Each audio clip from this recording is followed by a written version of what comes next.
Hey y'all, welcome back to my channel. If you are new here, we talk all things budgeting and personal finance. So that's what we're gonna be doing today. First and foremost, happy Mother's Day to all the mother figures out there. So in this video, we are gonna budget my May 9th paycheck.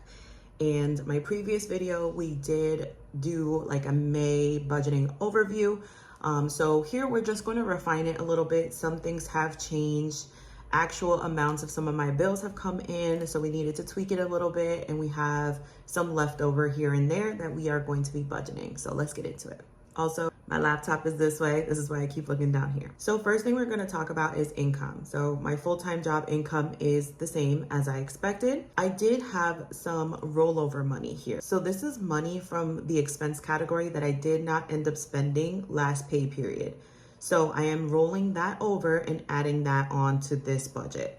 Normally, this is something I do behind the scenes and I don't necessarily add it onto my budget with me, but I decided that I wanted to do that just for, first of all, for transparency and just to really show you guys the ins and outs instead of having this more of a behind the scenes type of thing. And so whenever I have this rollover money, what I do is I just send it to a credit card or I send it to savings, depending on what my goal is currently and depending on what time of year it is. Sometimes there's more events and birthdays coming up that I maybe need to send a little bit of extra money towards my events high yield savings account, or sometimes that is not the case and I can send a little bit more towards an extra credit card payment. In this scenario, we're going to be doing a mix of both, so stay tuned to see exactly how I allocated that money. So we had exactly $115.92 in rollover money that we're going to be adding on to our full-time job income to budget out for this paycheck.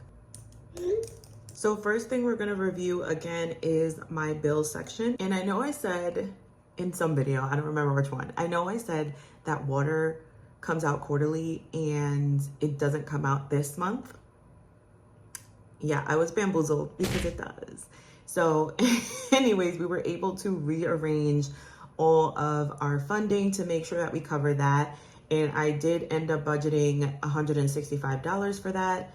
And that came in at $155.87. So that was a little bit less than what I thought it was, which was great. Also, the electric, I budgeted $110 for this month and it came in right underneath it. I think I have psychic abilities because it came out to $109.71.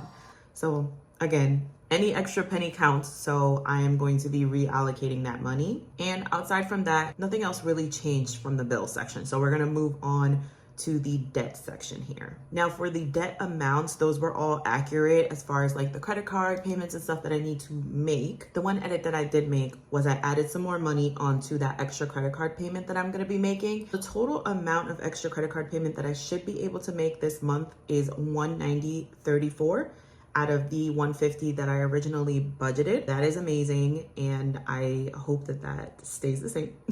You know, life be life and sometimes. And that would be awesome because that would then satisfy my monthly goal to send an extra $150 towards that. Moving on to expenses, I don't think anything really changed here, so we're gonna pass that one on by. And then next we have the savings area. So the savings challenge did not change. Those are two envelopes that I picked from my savings challenge that are going to be the same. So that should have not changed. And now we have our events high yield savings account, travel high yield savings account, and health high yield savings account. So originally the health high yield savings account was not there. I did add some money there just because I do have some appointments coming up that I need to make sure I am able to cover the copay for. And events went up to $220, and for travel we are at $145 for the entire month. So that's where the budget is at this very moment. Please know that your budget is a living, breathing document and can always change at any time. We can think that one thing's gonna happen, and then, like I said, life's, and then something completely different does happen. So it's okay to change things up. It's okay if things don't go according to plan. The thing to take away here is just that you have the plan for your money and you are being more mindful with your spending. So that wraps up my budget with me for the paycheck of May 9th. I hope you enjoyed. I hope you found this helpful. If you have any questions, make sure to drop them in the comments below. And if you're interested in this type of content, make sure that you leave a like, make sure that you subscribe, and check out my other videos. I'm also on TikTok and Instagram, which I'm super active on, so make sure to check those out as well. I hope you have a wonderful rest of your day and a beautiful week. Bye.